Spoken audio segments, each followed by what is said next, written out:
পেশির রাজনীতি চলে না, এখন চলে আন্তরিকতার রাজনীতি, ভালোবাসার রাজনীতি। আজকে আমরা আমাদের ধানের শীষে তানভীর আহমেদ রবিন ভাই ঢাকা 4 আসন থেকে নমিনেশন পেয়েছেন। ওনার জন্য দোয়া চাওয়ার জন্য সবার কাছে এবং ভোট চাওয়ার জন্য আমরা সবাই একত্রিত হয়েছি।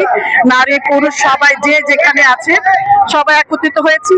আমি সবার কাছে একটা মেসেজ দিতে চাই, ঢাকা 4-এ যারা আছেন তাদেরকে একটা কথা বলি, আমাদের তানভীর আহমেদ রবিন ভাই হলো এমন একজন নেতা, ইনশাল্লাহ আমাদের জন্য হতে যাচ্ছেন। উনি শাসক নয়, উনি সেবক।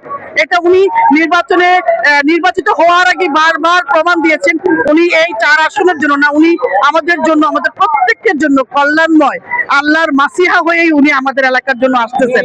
উনি এই এলাকার 4 আসনকে পুরো পরিবর্তন করে দিবেন। আমরা 17 বছর এই এলাকায় আমরা বিন্দু মাত্র কোনো উন্নয়ন দেখি নাই। স্কুল কমিটি থেকে শুরু করে স্কুল, রাস্তাঘাট, কোনো জায়গায় কোনো উন্নয়ন দেখি নাই আমরা। আরেকটা জিনিস আমি বারবার বলি, আমাদের রবিন ভাইয়ের কাছ থেকে আমরা শিখেছি, এটা এখন কিন্তু পেশির রাজনীতি চলে না, এখন চলে আন্তরিকতার রাজনীতি, ভালোবাসার রাজনীতি।